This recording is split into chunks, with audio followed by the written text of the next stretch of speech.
Welcome to the Jamie and Stephen Show. Let's talk movies, music, and magic. I hope you're ready to have your emotions stirred, as this week's episode is going to be emotionally charged as we explore the life, career, and impact of Robin Williams. And to help me tug at your heartstrings, as Stephen had more important things to do, I have my sister Holly joining me. Yay! Hello, I'm back. So, after we did the episode of Aladdin, we all agreed more time needed to be spent talking about this legend. Yes. Because of the huge impact he's had on us. Yeah, and he just deserves more than 10 minutes as the voice of the genie, because we've got so much more to say about him. Yeah. I agree.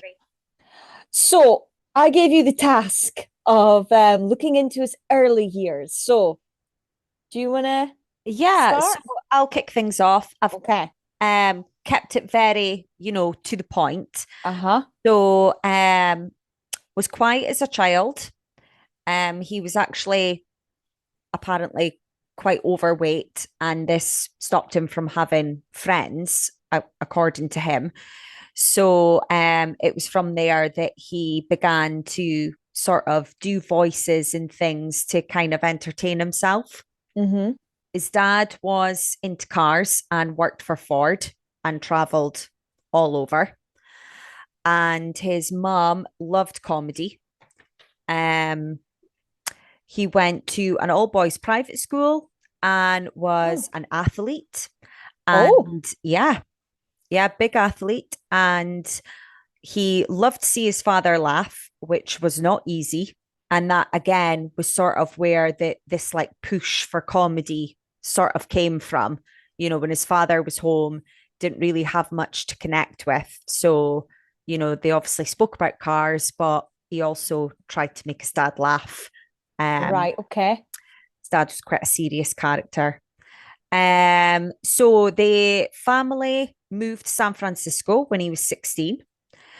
There was like no discipline there. It was the hippie era. Mm-hmm. And from there, he went on to study social science, but loved and fell in love with the improv class that Yeah. was there. With that improv class, they went to Edinburgh. Oh, Yeah. So they went to Edinburgh and they were a huge hit there. And his classmates just fell in love with him, just thought he was amazing. And from there, he ended up in Juilliard in New York. And this is where he became best friends with Christopher Reeves. oh, wow. I did always wonder how they They met. they met. Yeah. So, for those of you who might not know, just because of the generation that might be listening or because of the kind of movies that you might be into, but Christopher Reeves is most known for playing Superman. Yeah, the original Superman. The original Superman. Just recently released a documentary film about him. Yeah, well, I've just watched it. That's what I was about to say. Oh, was Yeah. it good? Yeah, it was good. Yeah. Right, okay. And I didn't even know that him and Robin Williams were best friends, because that's one of the first things that they touch on.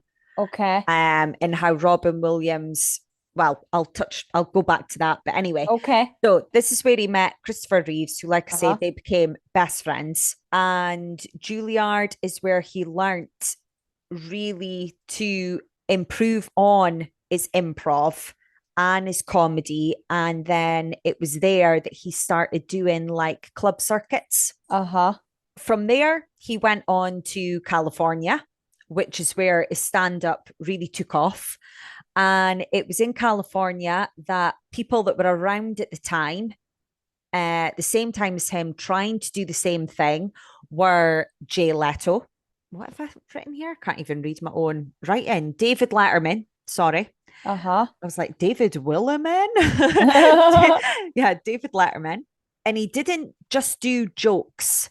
So, No. like, obviously, the stand up at the time was like, it was mainly all about obviously talking about themselves, because that's how Mm-hmm. they would sort of run up to the joke. Mm-hmm. but also just in general telling jokes. Whereas Robin Williams didn't do this, he did impressions. Yeah. And that wasn't really something that was done before to the Okay. extent that he did. So he was different, he was new, Uh-huh. and he wasn't just up there on a stage telling jokes. Mm-hmm. He was doing all these impressions, which people just loved because it was so Mm-hmm. different. And the people around him that ended up working with him at the time, they couldn't keep up with him. You know, most of your stand-ups and like comedy people and things, even though obviously they come up with their own stuff, they still have writers sort of there Yes. for them. Um, Writers couldn't work with him. He had a lightning fast mind, is what one of them quoted, and he didn't need comedy writers. He was Yeah. able to do it himself. Mm-hmm. So he actually has two brothers. Oh. One is from his mother's first marriage, and then one is from uh, another marriage of his father. I can't remember, sorry, if he was older or younger, but yes, so he has two half brothers who he became really close to. He got married in California to somebody that, you know, was in the comedy circuit at the time. And it was around this time that he got a start as a Martian on Happy Days. And this Martian was Mark. And this is where Mark and Mindy came from. It Oh. came from this special episode of Happy Days that he did. And the son of one of the producers was like, I love TV, but I would love to watch a TV show about something that I'm interested in, and I'm interested in space. Yeah. So Gary Marshall, who was the guy that did Happy Days at the time, which you all know for like Pretty Woman, you know, Uh-huh. all that sort of thing. He was like, right, well, I've got my guy. I've got Mark, I've got Robin Uh-huh. Williams. So Mark and Mindy obviously was a big hit. Yeah. And he was that crazy on the show that they ended up having to introduce a fourth camera just to follow him and to keep up with him because he was coming up with so much stuff. Uh-huh. The regular three cameras and writers, they were missing things. Yeah. So they just got this fourth camera to literally just follow him Right. Okay. during like the recording, and Uh-huh. then they would take it from there. But unfortunately, by season 2 of Mark and Mindy, he became very heavily into drink, drugs, and women. Right. So it was a Okay. very quick sort of turnaround. Um, but while this was going on, he did Popeye, which I have tried to watch in the last couple of days. Now, I remember liking this film as a kid because I remember watching it as a kid. And yeah, it is not good. I read a quote from him. He apparently said in an interview, if you were to watch it backwards, then it would have a plot. Yeah, it's like I didn't get why I liked this film as a When you child. were a kid. I was really confused. I was just what is this film? What am I watching?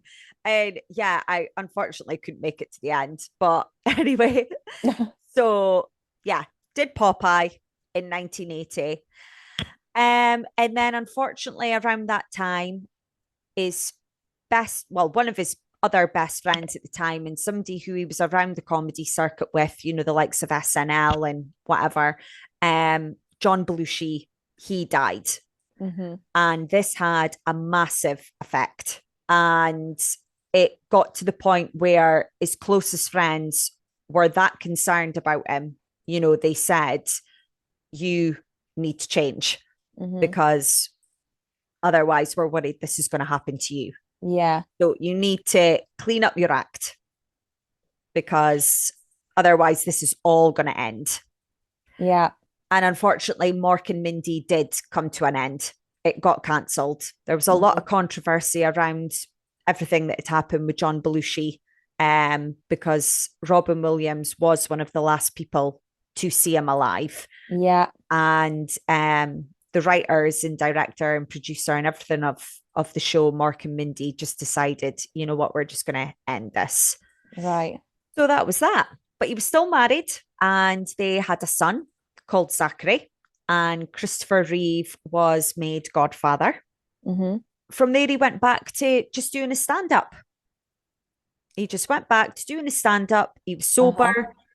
He had his family, and he got the Met in 1986.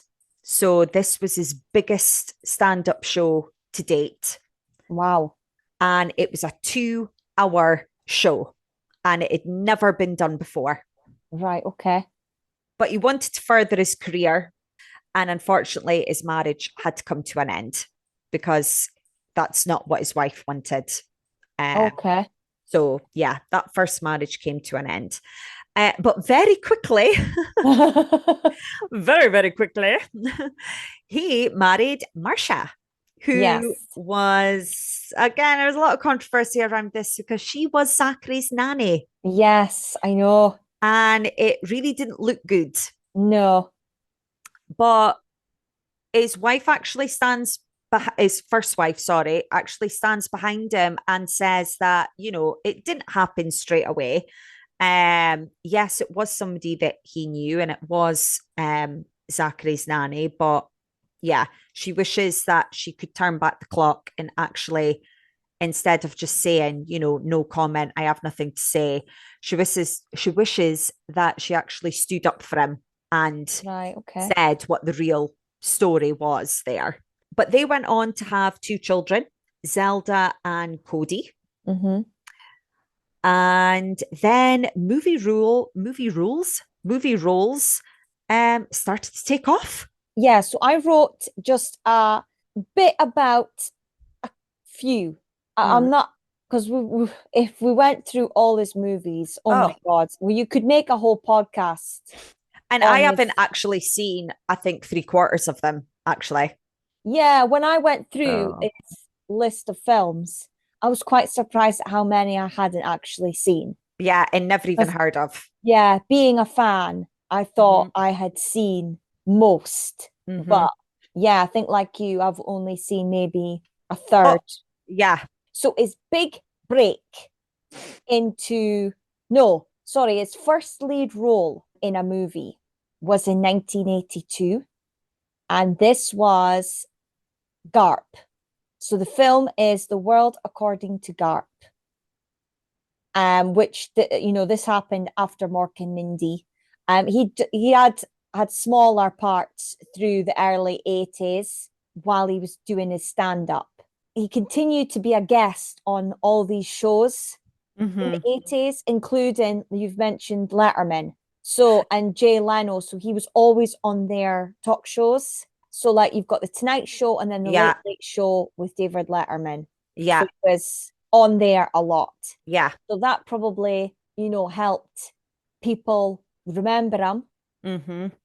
and think he was already a star because he was on these talk shows all the time, as well Yeah. as obviously doing his stand-up.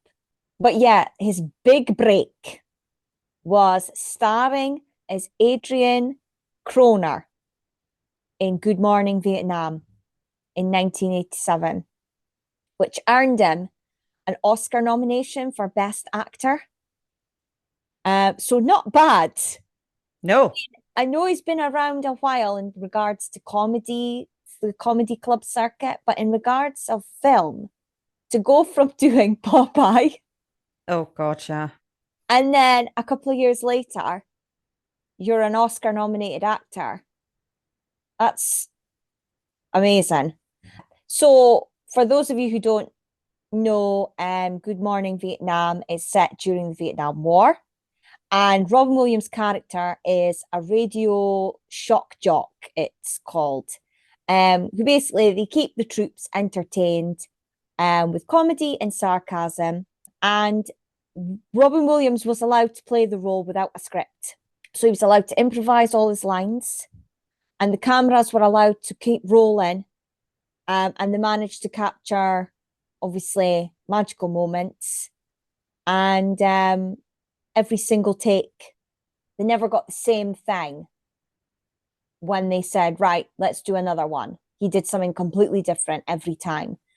Then in 1989, this would probably be, I'd say, his first inspirational role and his next, like, well known role.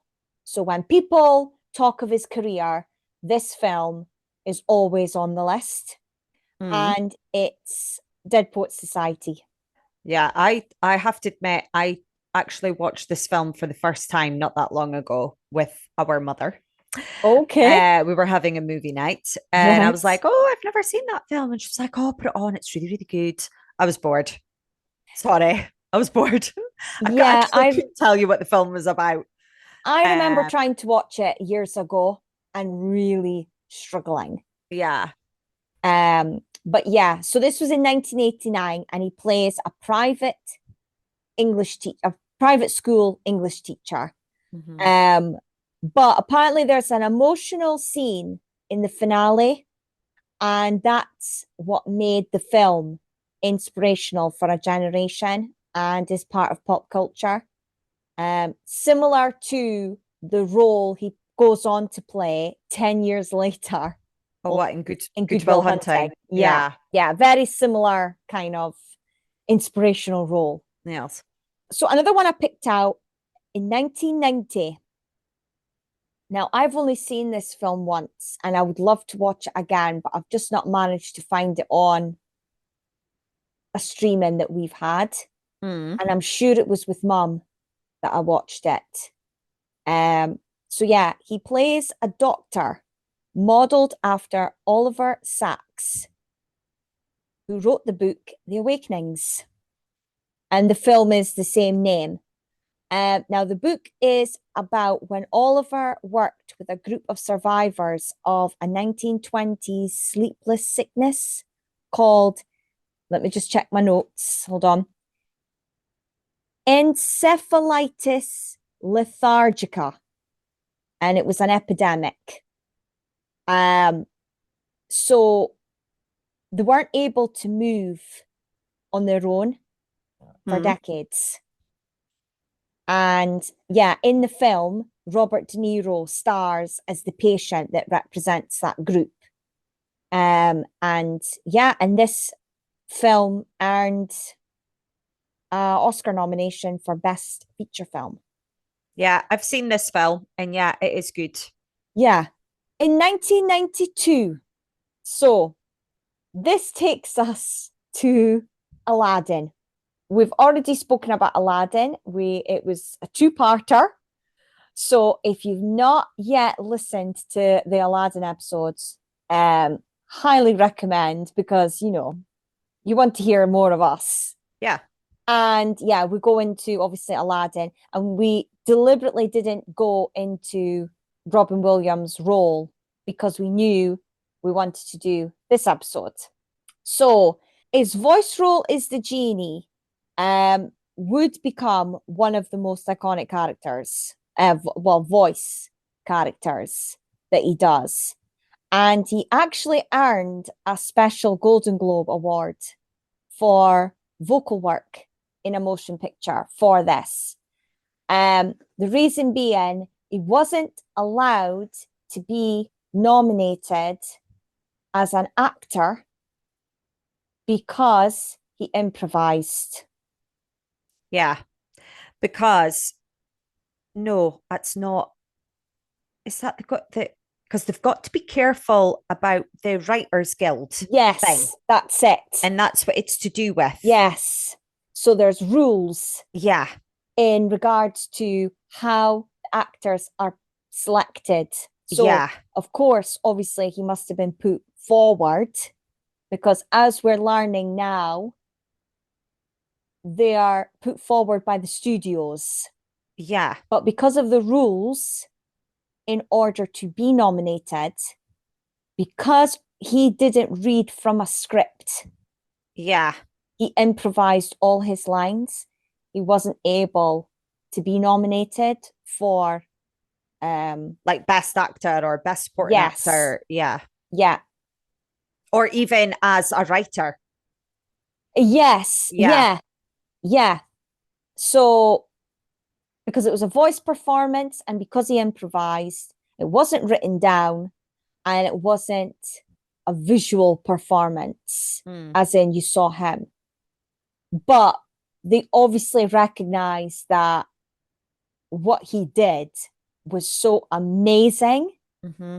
that they created a award for him. So we didn't go into the drama, Oof, the drama. the drama Oh, of Aladdin. Everybody knows that because so much has been said now about his part in the film, especially since his death. And the animator, Goldberg, I can't remember his first name, but he is always willing to speak about his experience witnessing those moments. yeah, of Robin performing as the genie in the sound booth. Mm-hmm. And we've come to know now that they have over 16 hours of tape of just him in the booth as the genie. Yeah. Um, and now fans have begged and pleaded on social media for those 16 hours to be released. Oh God, can you imagine? I know. Um, And but like, can you apparently, imagine if it was like all, I'm not saying a whole 16 hours would be able to be animated, but if like some of the best bits were animated, oh, like it would just be amazing, I know. especially with the Well, technology that we've got now. yeah. Well, that Goldberg, he said that I think two-thirds of the 16 hours is like swearing, it's about Oh, sex. So it oh was that God. none of that was ever going to be used. This is a Disney film, Robin. Yeah. What were you thinking? Um, so, but I mean, whoever got to sit in the editing room and go through all of that recording, Yeah. wow, I would have loved that job. Yeah, well, apparently, going by, how amazing that would be. One of the things that I actually read about his stint at the Met was that somebody laughed so much they ended up having to call an ambulance because he gave himself a hernia. Oh yeah, I wrote that down as well.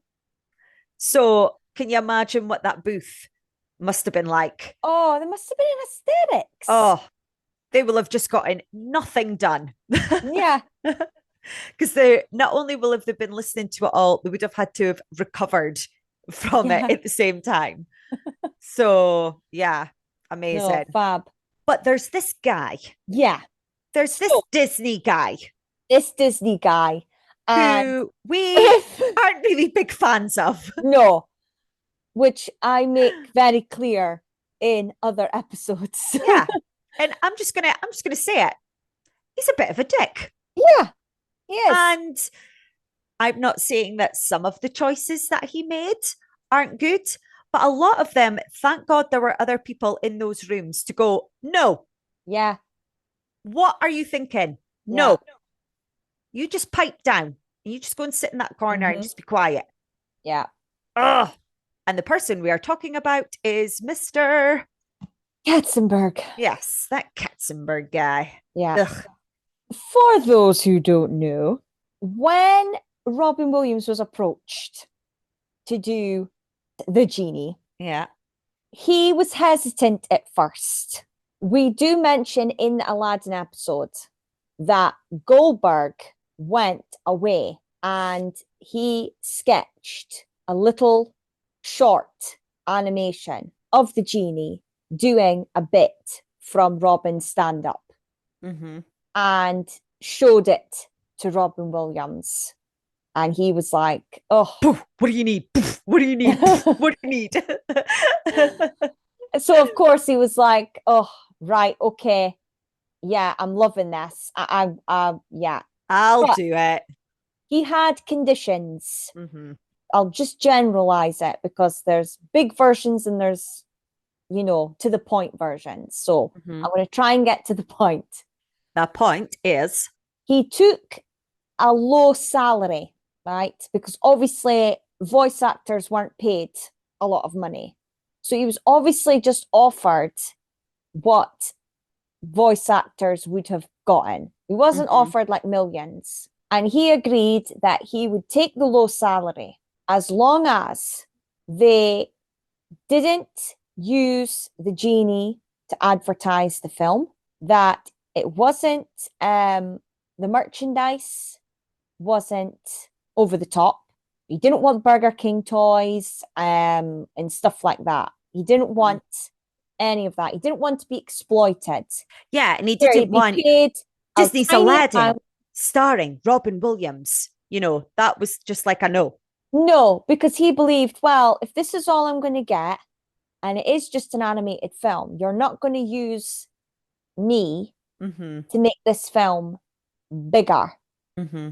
Obviously, Eisner and Katzenberg and Roy E. Disney and Frank Wells, that whoever was all in the room said, "Okay, fine, yeah, we're happy to agree to your terms. We just really want you on board." So he did that, and they just ignored his Mm-hmm. terms, and they just went and fucking did it anyway, Yeah. and plastered the genie on everything. And yeah, they did make those Burger King toys. Yeah, because I think we had them. Yeah. And what, like, we have I Wait mean, a minute, because I remember the magic carpet. It had wheels, and it was one of those pullback toys. But yeah, and the dad, yes, Jasmine's Sultan. dad, he was on a cloud. Do you That's remember? right. And he had a wind up thing. Yeah, Yeah, we had them. We had the Burger King toys. did. And poster. I mean, the poster, half the poster is the genie. It's him. Yeah. And And because he's, Aladdin is teeny yeah, tiny at the teeny tiny. bottom. So yeah. And told them he'll never work for them again. Yeah. And obviously, they wanted to do a sequel, and he told them to shove it up their jumper. Yeah, I mean, apparently he voiced publicly his feelings about Disney and what they did to him. So, I mean, obviously we don't know because we were kids. But yeah, apparently, it was quite the the drama at the time. But luckily, Katzenberg didn't last. No. And he And got the boot. yeah, And then a new not long guy came after in, that. Yeah. Roth, and he publicly apologized to Robin Williams, which Robin Williams accepted. And I believe as well, Eisner went to the extreme of gifting Robin Williams a real Picasso painting. Yes. And that was when he got that gift, he said, right, okay, I accept your apology. And we can talk about other things. And that was when he obviously came back to do King of Thieves, Aladdin 3. Uno, dos, tres. Yeah. Yeah. Yeah. I mean, to But the me, Katzenberg drama actually did start a little bit before that, from what I've read. oh, okay. So, another movie that I attempted to watch leading up to this podcast Okay. is a film that, again, a lot of people probably don't know, but me and you were just very lucky that way, that we were into a lot of these independent, obscure animations, movies, things at the time. Anything that came out on video, like direct to video, we just bought it and we Yeah. just had it. And one of those is a film called Fern Gully, Uh-huh. which was also released in 1992. Yeah. And Katzenberg got wind of this film being made.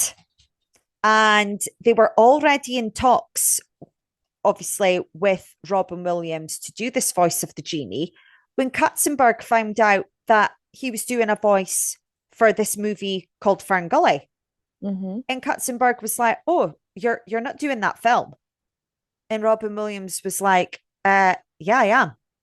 He was not happy and did his best to try and sabotage the film to the point where he actually bought time in the studio that the film was being made in to try and stop and delay production of it.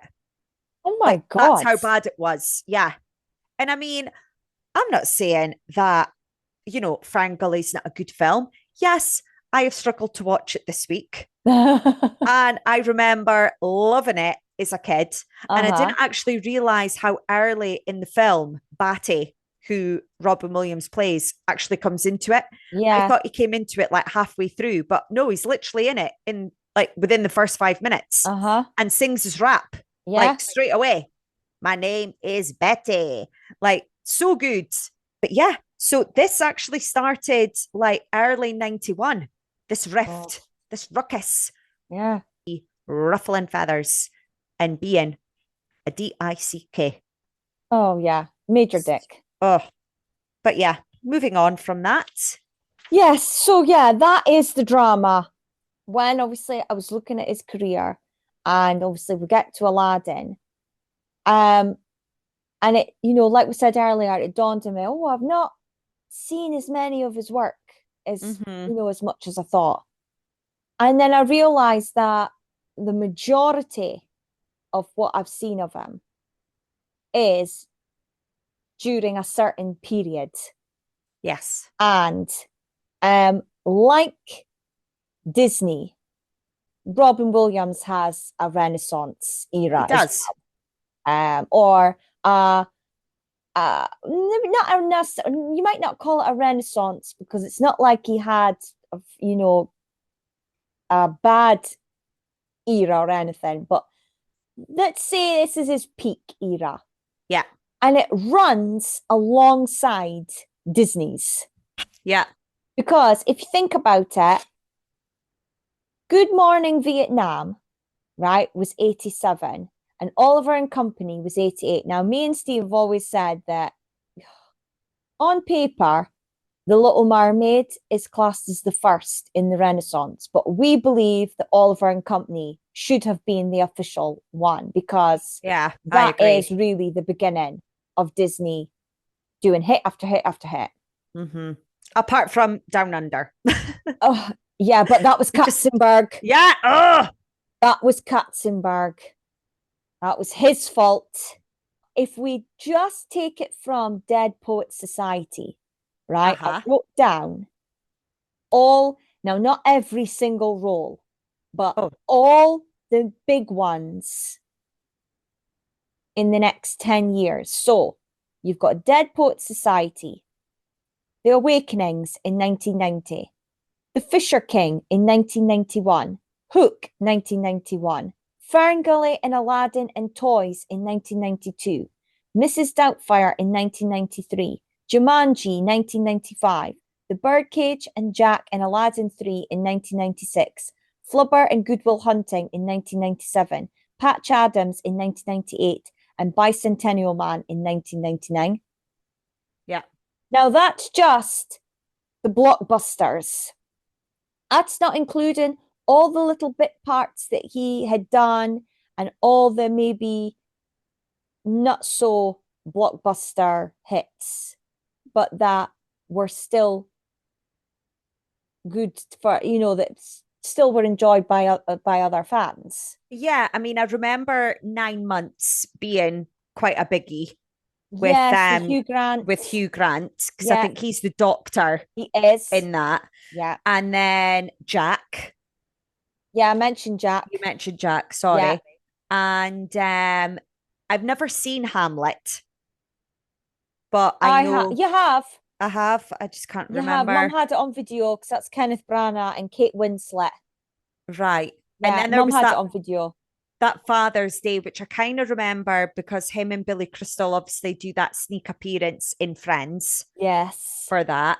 and What Dreams May Come, which Yeah. I'm halfway through at the moment. Okay. And are you able to get through it? Yeah, yeah, Yeah. I yeah, just remember it being sad. yeah. It is. It's dark. Yeah. He seems to very much go one extreme to the other. Uh-huh. Oh, yeah. A real mixture. And I watched Bicentennial Man last week. And Oh, yeah, right. I And is forgot it? actually how good that was. Yeah. Yeah. I remember it being good. But like you say, it's not the first time where we've remembered that something's good and then we've gone to watch it and then it's like, oh, Oh, this is oh. bad. Like Aladdin and the King of Thieves. I remember loving that film. But as soon as, they're finally getting married, I was just like, oh, no, this is not good. Jasmine and Aladdin, they're going to have a wedding. There's a party here in Agrabah. I was just like, oh, no. Um, but just to sort of you know, another example to sort of prove our theory that this peak era of his, it's also Disney's peak era as well, Yeah. is the awards that he was nominated and won at the time. Mm-hmm. So obviously won the Academy Award for Best Supporting Actor for Good Will Hunting. Yes. He was nominated for Dead Poets Society and Fisher King. Okay.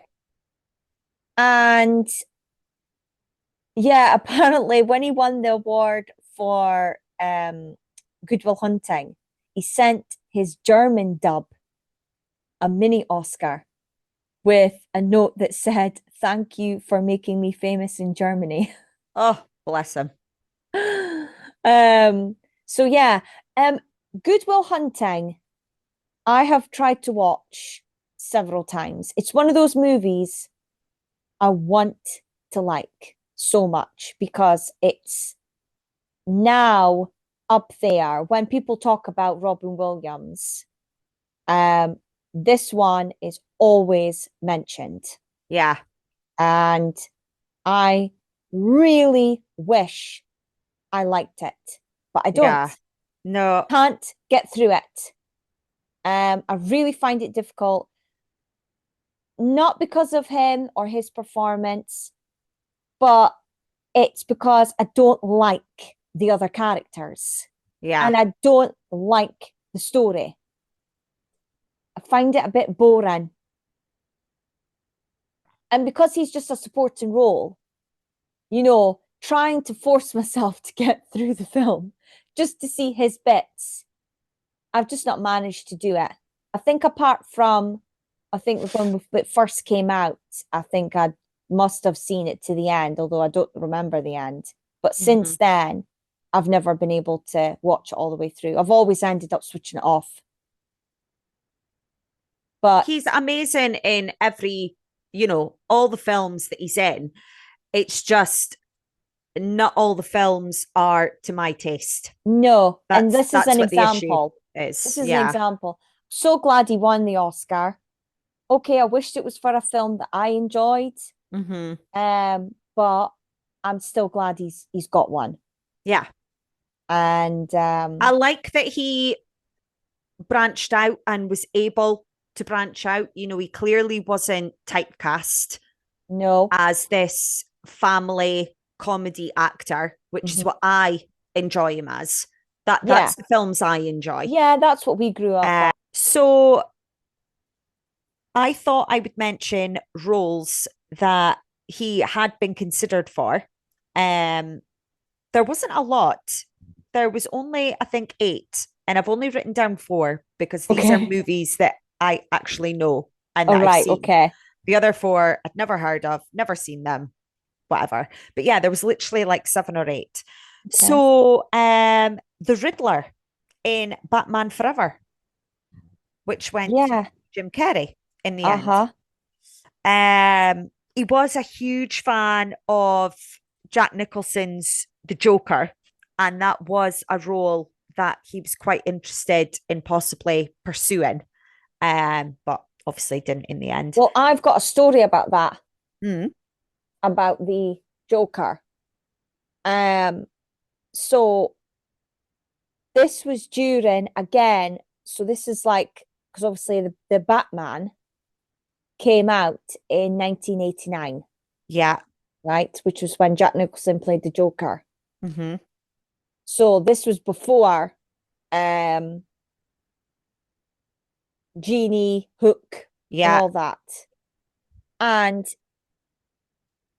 the story is that Warner Brothers couldn't get Jack Nicholson to commit to doing the role. Okay. And they obviously put the feelers out, don't they? When they can't get who they want, they sort of go to their casting people and say, right, find us somebody else, find us, see who would be interested. And Robin Williams had apparently expressed his love of comics and comic books. And in particular, he was a fan of the Joker. And when Mm-hmm. he heard that this role was up for grabs, he said that he was interested in it. So Warner Brothers led him to believe that he was going to get the role. Was And what they Katzenberg working for them at the time by any chance? Sounds like something he would do. well, wait till you hear. So what they did was they then let Jack Nicholson know, oh, we're going to give the role to Robin Williams. So he then took the role. And when Robin Williams found out that Warner Brothers was using him so that Jack Nicholson would sign the contract, he swore he would never work with either Jack Nicholson or Warner Brothers ever again. Now, obviously, years later, they do become friends Yeah. because there's that clip of him at the awards, and I think he either gives an award to Jack Nicholson or he runs up on Oh, stage. yeah. So what it is, it's the Golden Globes, and Uh-huh. him, Daniel Day-Lewis, and Jack Nicholson are all nominated. And Right. it's a tie. Okay. And it's Jack Nicholson and Daniel Day-Lewis that get the award. But they end up calling him up on stage to give a speech thanking the Golden Globes for them two winning. It's really funny actually. I watched this Right. yesterday. Okay. It's really, really funny. Like Daniel Day-Lewis just doesn't know what the hell's going on. He's just stood in the background like a lemming, just like don't really know what Yeah. to do. And it's Salma Hayek that presented the award. And she is just in fits. And Yeah. like the whole audience are just like, what is, and it goes on for like 15 minutes. Oh my It God. goes on for ages. And it's really, really funny. So if you get the chance, like watch it on Right. YouTube because it's Okay. so funny. Oh, I've watched so many clips of him on YouTube. But yeah, so like you saying about the Riddler, he must have thought, oh, this is my next chance. Yeah. And he was like, made you look. I'm not going to do it. When saying that, I can't, like No, Jim Jim Carrey. Carrey, Oh, yeah, yeah. There's like no one else. no, he was perfect as the Yeah. Riddler. So the other role is a character called Frank Ginsberg in Little Miss Sunshine, which I have seen, Yeah, Stephen Carell and it's plays Stephen that part. Carell. Now, I can actually see him playing this part. Yeah, me too. This depressive, suicidal, Uh-huh. gay character. Yeah, I can actually see him doing it and doing it really well, but also having that comedic side, that light side that Stephen Carell does, yeah, that it's not all bad no, and, becoming really good friends with this little girl and the yeah, granda. I can't remember his name, but you will know him. yeah. So then the other film is the character of Joe Miller in Philadelphia, which went to Denzel Washington. Oh, so he was going to play. The the solicitor, the lawyer. yeah, which again, I can kind of see him doing this. I don't know. Denzel's quite good in that role. And then the final one I wrote down is Hagrid in Harry Potter, Yeah. which obviously, thank God, went to Robbie Coltrane. Hmm. There's a couple of reasons why he didn't get this role, but one of the main stipulations that J.K. Rowling said to Warner Brothers was, do not Americanize my book. Yeah. I She did want say it had to British be a British actors. cast. Yeah. I want British crew. Hmm.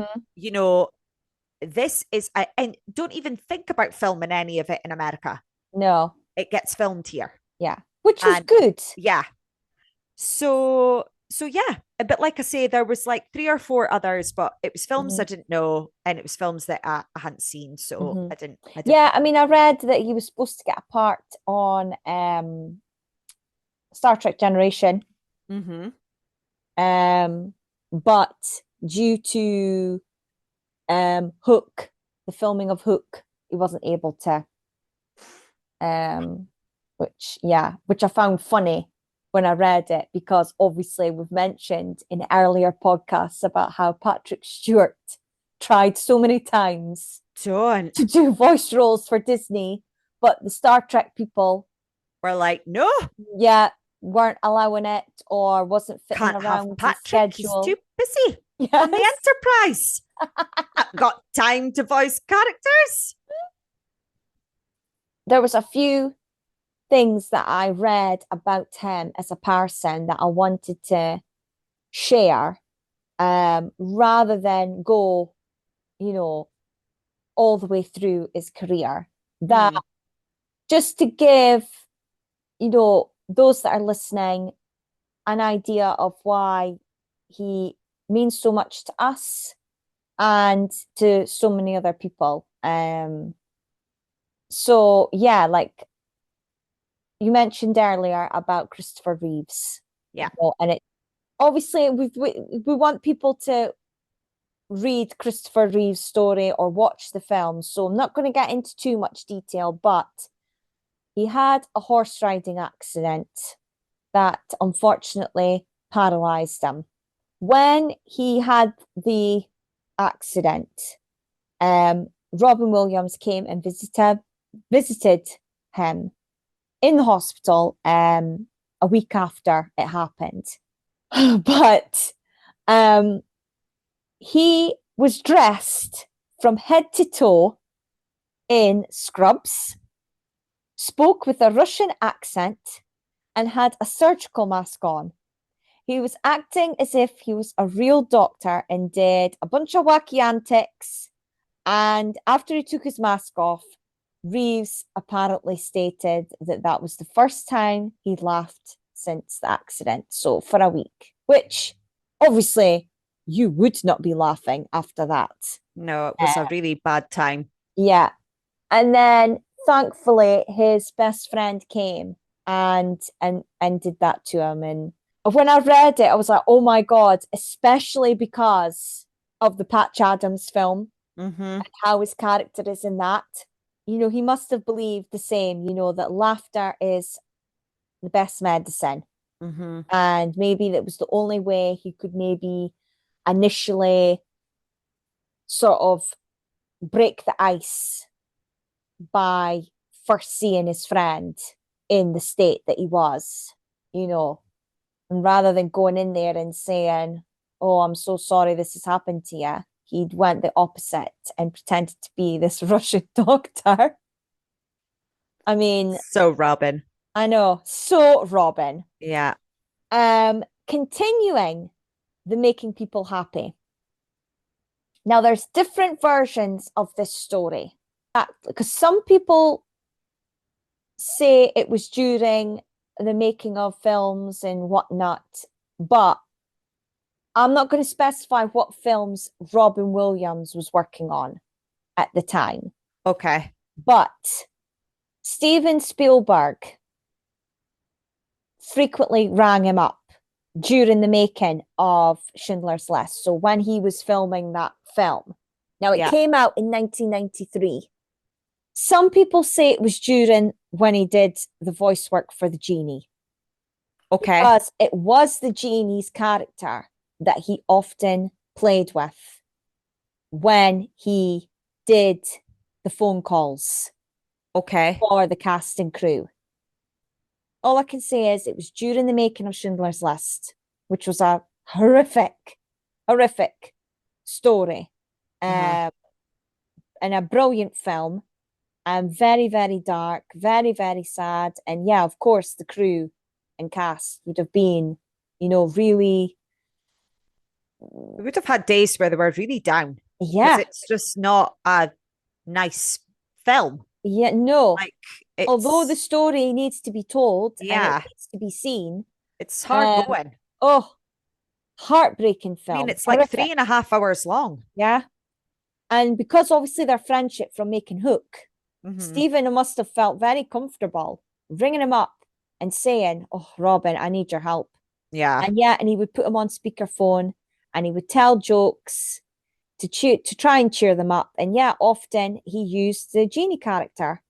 Yeah, I just think that this, along with which I've not written down, but throughout the 90s and even into the 2000s, there's loads of clips during the Iraq War of him doing it. But Hmm. he goes and entertains the troops. Considering, as we later find out, he had his own demons, but the fact that he thought to make other people happy and laugh says a lot about him as a person. Now, you mentioned you talking about earlier the roles that he was considered for. Yes. So I've also wrote this down for Stephen because Stephen, if people don't already know, Stephen is a huge Doctor Who fan. Oh, what Yeah. are you telling me? So he was offered to play the War Doctor in the Doctor Who 50th anniversary special, The Day of the Doctor, in 2013. And apparently he was really honored to be asked. So he may Wow. have been a fan as well. Yeah. Unfortunately, at the time, this was when he started to decline secretly. Okay. And because of this, he had to turn it down. But according to his family, when he did see the episode, several scenes made him laugh and made him more excited than he had been in a long time. So, if people aren't aware, when he did pass, there was loads of different stories going around about how he died, and people weren't aware that he was ill. And again, there was different stories about what he was suffering with. Um, and we come to know or learn after, hold on, because I want to say it right, because I've written it down. Um, so after he passed, an autopsy was done, and he had been suffering from a disease called Lewy body dementia, which is a neurodegenerative disorder with a rapid onset, which has a higher prevalence in men and occurs after the age of 50.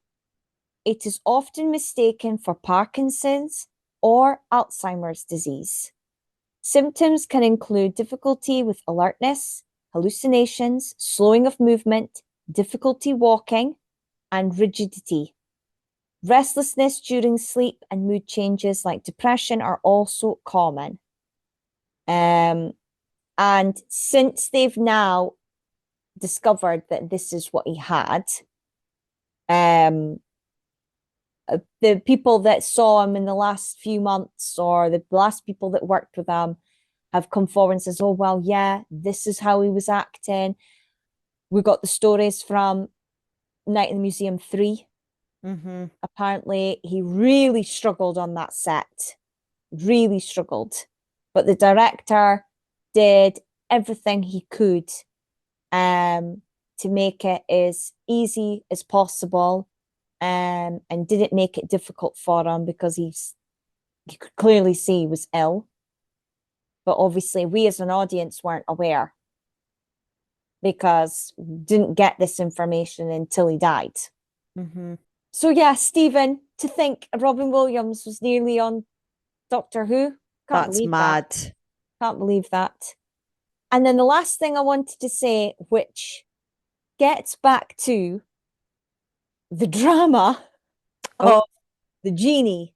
the Katzenberg drama. Yes, takes us back to that. And as well as other things that we've mentioned. So, before his death, he left the rights to his name, his signature, and likeness to a charitable organization called Windfall Foundation. And he also made sure that nobody can use his likeness for 25 years after his death.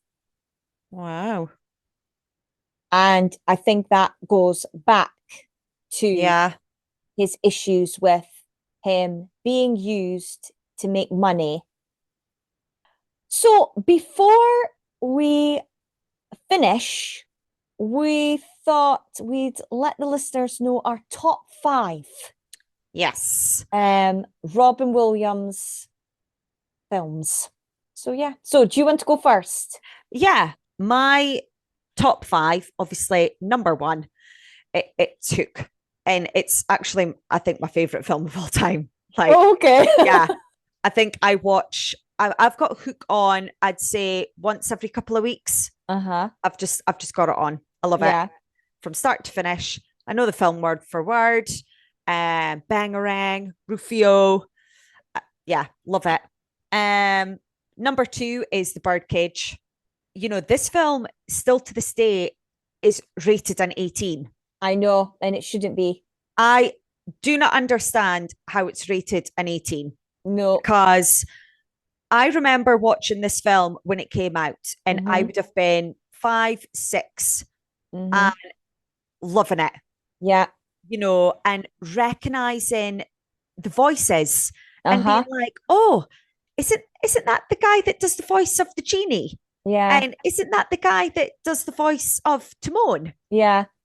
And obviously I knew Gene Hackman as being, the blind guy at the well in Young Frankenstein. Yeah.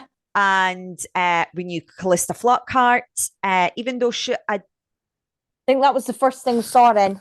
and then Ally McBeal came Yeah. about afterwards. Yeah, like we knew loads of the actors that were in it. We were brought up very, the world is not black and white.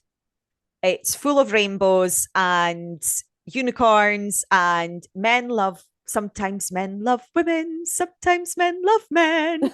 And, that's how we were And brought then up. there are bisexuals. Bisexuals. And I just remember loving The Birdcage and loving the reaction that mum and dad had watching the film. Yeah, well, it was because of Dad.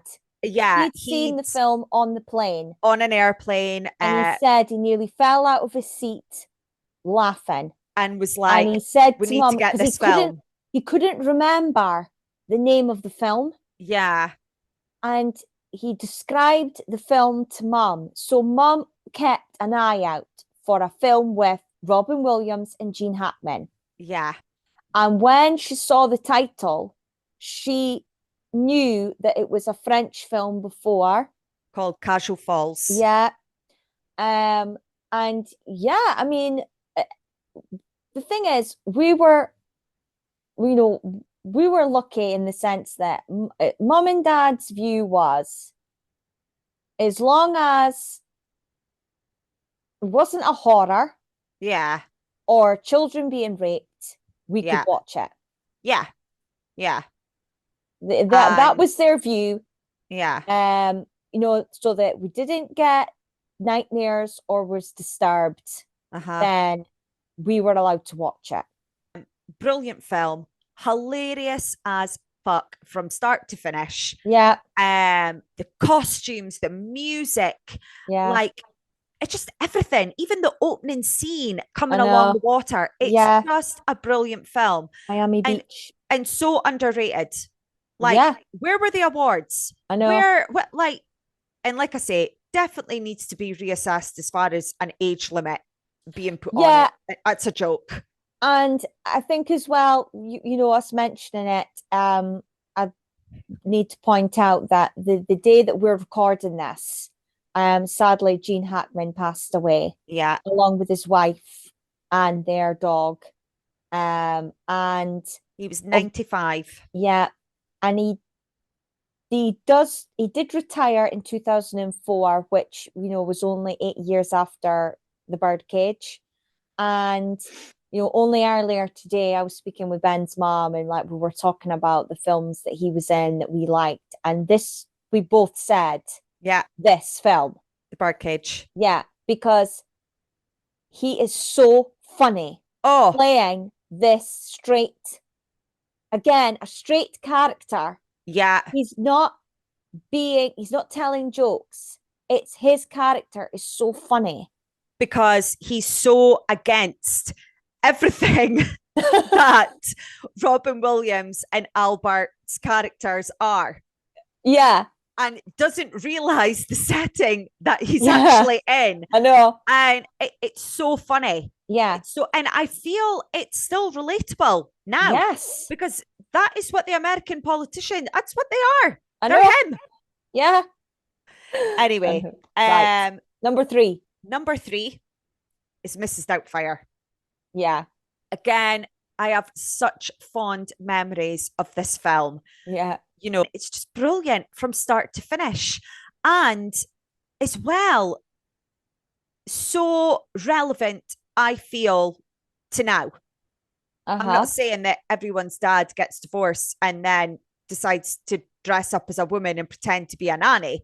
No. But in the sense that, Robin Williams' brother's gay, The divorce. the divorce Yeah. and the fact that they're older parents, I Yeah. find quite refreshing as well. Yeah.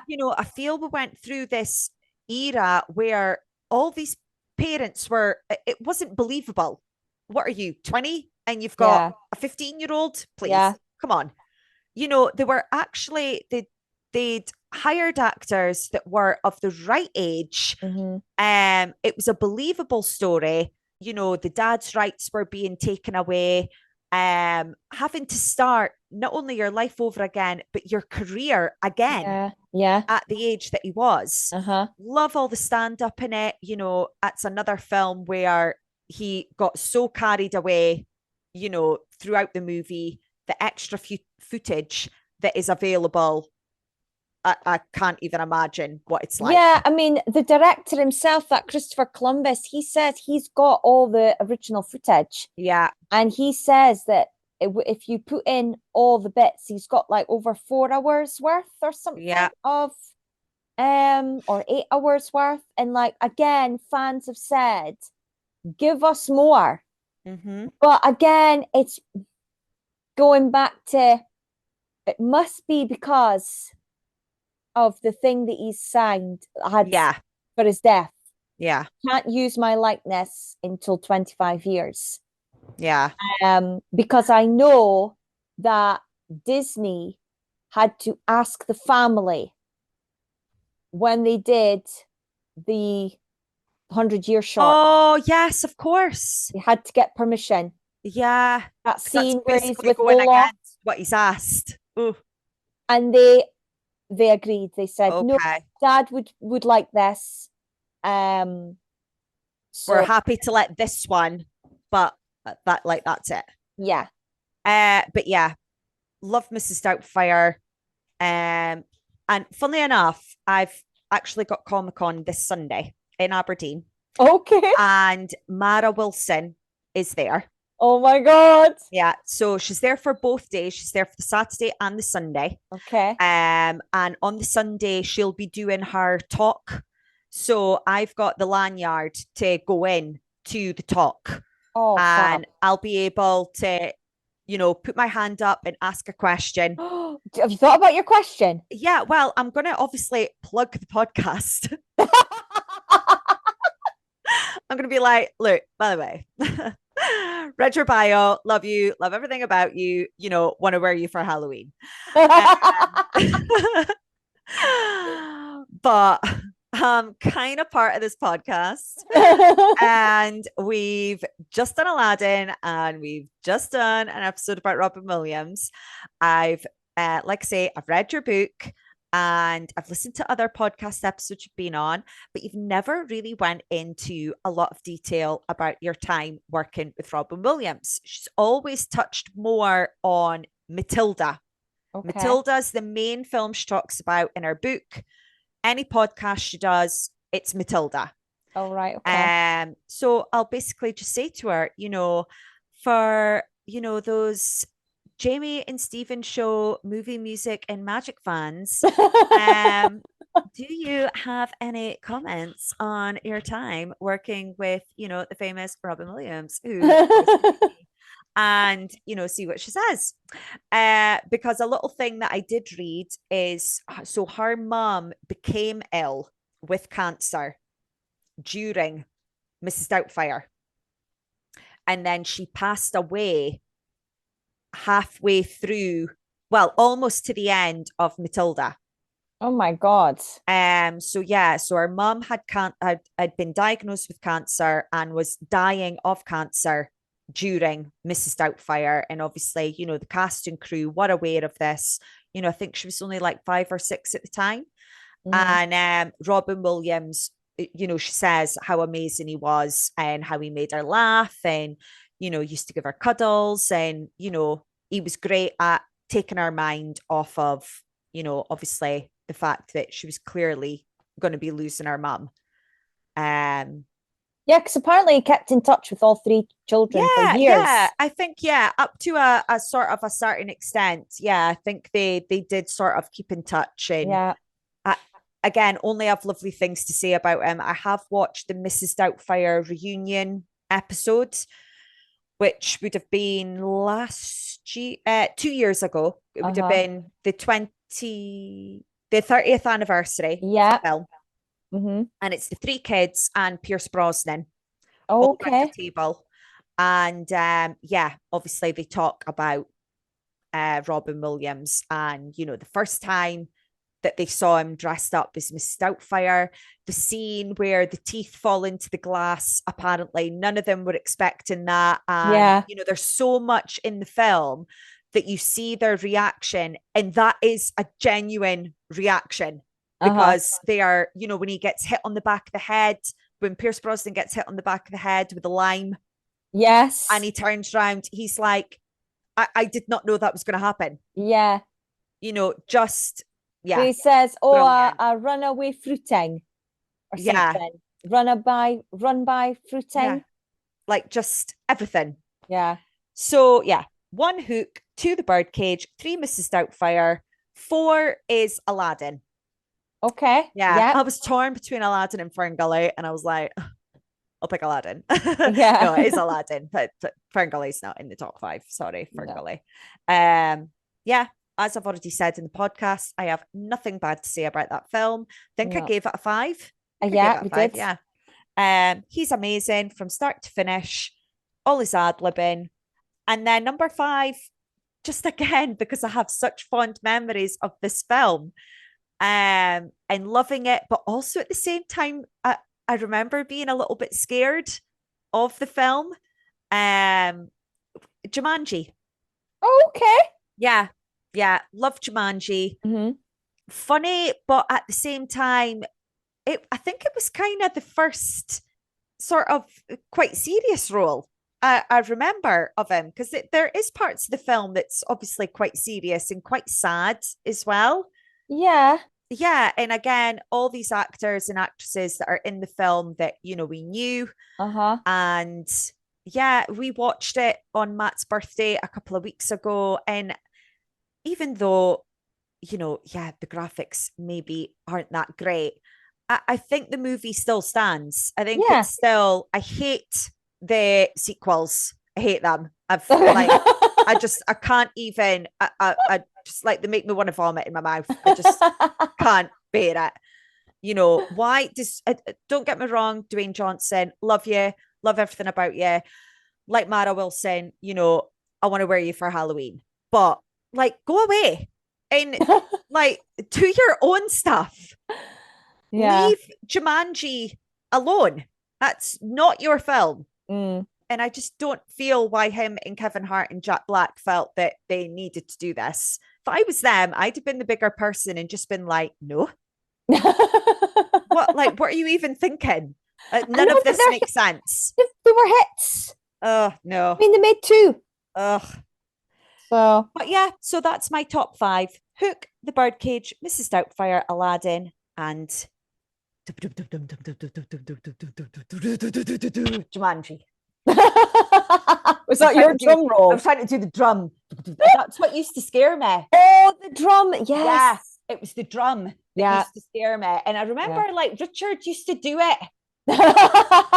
Like, this is our cousin Yeah. who, we grew up watching these films with as well.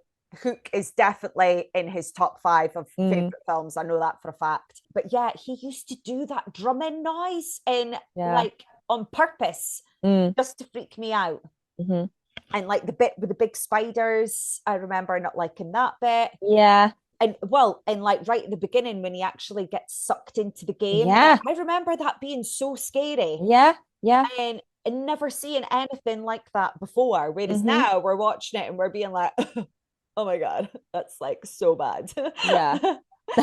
I mean, even Zach will be like, is that meant to be a monkey? I'm like, look, that's how monkeys looked in 1995. Yeah. Okay. So check yourself before you comment. Okay, so I'll start from five Okay. and work my way down. So my number five is Good Morning Vietnam. Okay. I'm very into war films, and luckily Ben is as well. And I love a story when you've got a dick and then somebody who's pissing off the dick. Yeah. I love those stories. Yeah. And this one, although it's got funny bits, when he's doing his radio bits, it has a serious storyline running along as well. Yeah. It's just another, there are a lot of films about the Vietnam War, but I like the fact that this one gives you a bit more of an insight as to what they did when they weren't actually on the front, shooting. You saw when they were in the towns. Mm-hmm. So yeah, I do. To me, it's one of those where it shows his diversity as an actor. He's got the opportunity to do what he's good at. He does his impressions in it. He does all his ad libbing, but at the same time, he also has the drama alongside it too, which I think he is good at. Everyone remembers him being funny, but he can do serious parts. Yeah. Yeah. And he can make you laugh and then cry. Yes. Yeah. So that's my number five. My number four is Patch Adams. Oh no, I don't see. I find that film too sad. Oh no, I love it. Yeah, it is sad. I mean, it's heartbreaking. Oh, absolutely heartbreaking. But he is. I just love him because it is based on a true story, isn't it? yes, as far as I'm aware, yeah. The cast, you've got young Philip Seymour Hoffman in there. Mm-hmm. And again, you've got this dickhead that is it's just against everything Robin Williams is. Yes. And all he wants to do is not only become a doctor, but he does believe that laughter is the best medicine. And All he wants to do is, while learning to be a doctor, is make people laugh, the patients laugh. And it pisses this guy off. Yeah. Okay, it goes a lot deeper than that. And it is. It's one of those where, again, you're laughing, but then, oh my God, I wasn't you are expecting that to happen. roaring your eyes out Yeah. at the end. So, yeah, love that film. My number 3 is Aladdin. Okay. So that's my Oh, number 3. I was worried for a minute that Aladdin wasn't even going to be in it. Yeah, no, Aladdin is my number 3. It's a fantastic role and an iconic role. And And I really do take my hat off to him for coming back for King of Thieves, because not a yes, lot of people, that would be beneath them. And he was like, no, because they're finally getting married. He wanted to be at the wedding. So yeah, good for you, Robin Williams. My number 2 is the same as yours, Birdcage. Yeah. And my number 1 is Virginia Doubtfire, dear. Doubtfire, dear. Yeah, that's one that, funny enough, I've just randomly put on several times. I'm so glad it's on Disney Plus. And every time I put it on, I just enjoy it. Yeah. And like you pointed out, yes, we've got this, comedy that's not overshadowing, but it's running alongside the darker, the sadder story, which is, this family that is learning to live through a divorce. And I think as well, it's how it turns. Like, he is the stay-at-home dad. Yeah. He is the full-time dad. Mm-hmm. And she is a full-time worker. She's the one out there working. But yeah, he then doesn't get to see his kids. And it's like, what? I know. How did that happen? I remember as well, when we first saw it, I remember hating Miranda. Yeah. Hating her. It's like, how could you do this? To me, she was the villain. Yeah. But obviously getting older and understanding a bit more. Yeah. I mean, the mess of the house when she's trying to tidy it up again, I'm like, oh God. Like, it gives me the book. Yeah. It's just the mess and all that farm animals and I'd be freaking out. Yeah, I just wish, I know that obviously for the film purpose that they couldn't really, they wanted to get to the good part. Yeah. But now that I'm older and I understand the film better and the message, I want a bit more of the marriage drama. Is that sad? No, because it does very quickly. Because I just feel that one incident is not enough for a divorce. But I don't know. There's been more. That goat ate that neighbor's begonias. Miranda Hillard, please. I think that was the first film I saw Pierce Brosnan. Yeah, probably. First film, obviously, we saw the kids. Yes. I remember, the fact that Robin Williams was in it and we were excited. Uh-huh. And that opening scene where he's in the booth doing the voice for the bird. Figaro. Yeah. Oh, what a foul way for a bird to die. Because, we've just seen Aladdin. Yeah. I remember being really excited and happy at that beginning bit, not knowing that this film was going to be what it was. That it was about a divorce, and but still enjoying it. And that scene where he goes to his brother and says, "Oh, will you make me a woman?" And he says, what does he say again? The brother? He goes like, "Thank you," or "Oh, I'm so proud." Yeah, something like that. Yeah. And that whole bit where he's trying all that, and when he does the matchmaker, make me a match. And he does his Barbara. Yeah, don't tell me that to live just said butter. Loves candy and the sun's up all about her. And then he's got the nails and he's like, oh, this would be too scary, you know. Yeah. And the kids, oh, it is. It's fab. I hope it's loved and it's Yeah. not like, Well, the how fact dare that we've he. got a musical. Yeah, and it's a huge hit, Yeah. that musical. I've not seen it. No, I haven't. It did come to Aberdeen, I think it was last year, but just life, just didn't get a chance. No. But it's got a big following. Yeah. So Yeah, I think everybody knows that we're fans. yeah, always have been, always will be. Every now and then we'll have a Robin Williams night. Yes. He's right up there with the Meg Ryan night, the Tom Hanks night. Yes. He gets a night. Yes. Once a year where we watch Robin Williams films. Yeah. And yeah. Well, thank you for coming on the podcast again. That's all right. Happy to fill in for Stephen, when he's shopping in Sainsbury's with his pals. And obviously, thanks for listening. And if you enjoyed this episode, then please share with your friends and leave a review. We'd really appreciate it. And in the words of Robin Williams, never say goodbye, because saying goodbye means going away, and going away means forgetting.